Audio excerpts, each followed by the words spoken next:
Guys, what's up? We're talking OKC ball right now.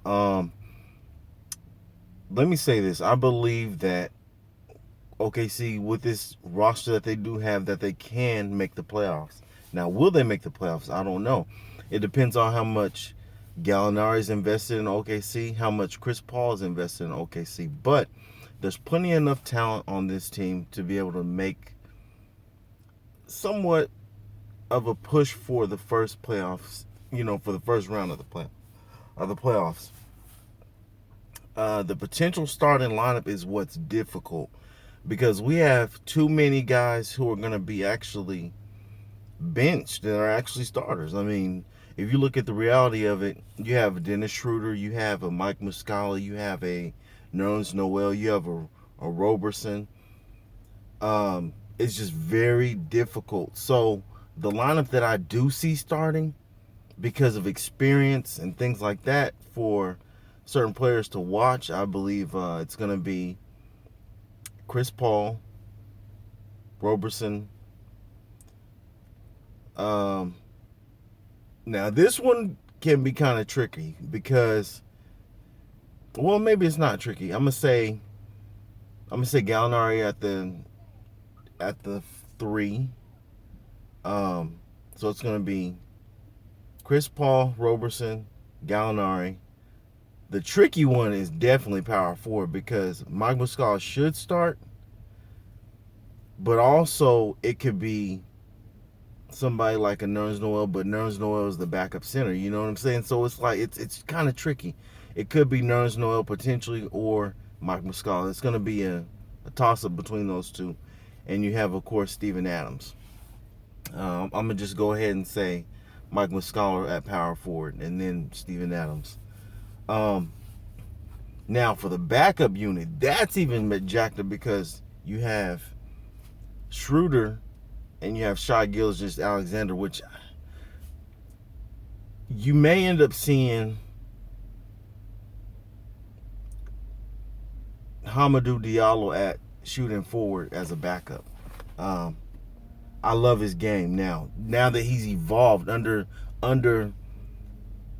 the guide of Westbrook. He watched Westbrook. Westbrook has a if you remember the 1980s Showtime's Lakers, when it comes to the fast break, that's what the Lakers were known for in the 1980s. He has a sense of urgency. So what I noticed about Hamidou Diallo this summer is he has a sense of urgency, and I like that. I like that about him. I like that he picked that up under Westbrook. I'm glad about that. So when you guys are watching these games, not Westbrook, but Hamidou Diallo looks like he went back to the basics and he learned some fundamentals. He's learning how to handle the ball inside the paint when he's driving.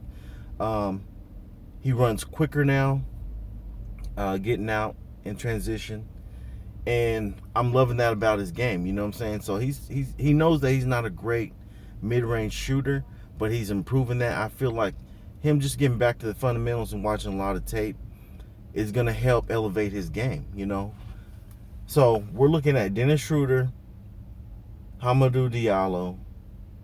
I really would like to see Kevin Hervey definitely at power forward backing up. Nerlens Noel at the center, and for power forward, not power forward, but for shooting, for small forward, you may see it's going to be a toss-up between 2 or 3 people. I think, what's his name? The guy that Billy Donovan likes so much, Ferguson. Maybe between Ferguson, Burton, and the Basley kid. So those are the 3 that are actually going to be competing for the small forward. It just is like that. Shai Gilgeous-Alexander, dang. Ooh. Never mind. Okay, so Schroeder, Shai Gilgeous-Alexander, Hamidou Diallo, Hervey, and Nerlens Noel. That's going to be your backup. But it'll be interchangeable between Burton and Hamidou Diallo, obviously. And Basley, I guess he's just going to be more of a power forward. It's the only way you can really put it. Because how else is he going to, And then Felton, he's just gonna have to become like an assistant coach or something, basically off the bench, and it sucks, but it's just the reality situation. But I do feel like this squad can make a first round playoff push. Now the question is, how's Billy Donovan really gonna balance this team? Because I'm telling you right now, Gallinari is gonna become a star in OKC. If he wasn't already, this dude's gonna be averaging at least 27 to 30, 33 points a game. I mean, that's what we're looking at right now. So people are really sleeping on Gallinari. And when I talk about Gallinari, he's a great shooter. And don't get it twisted, he's definitely one of the top 10 shooters in the league. If you don't think so, then you're crazy. But Gallinari is that dude. So we'll see what happens in the future, guys. It's just a vision kind of insight to what I think what their starting lineup will be and what their backup situation will be. So that's it for now, guys. I'll talk about OKC Thunder and more to come. We'll see what happens. I'll talk about the breakdown of the situation with Paul George as well, and how we actually didn't see this coming, but I read something that will pretty much let you know that him and Kawhi had this plan all along. But anyway, guys, that's my time, and I'll talk to you later in the next video.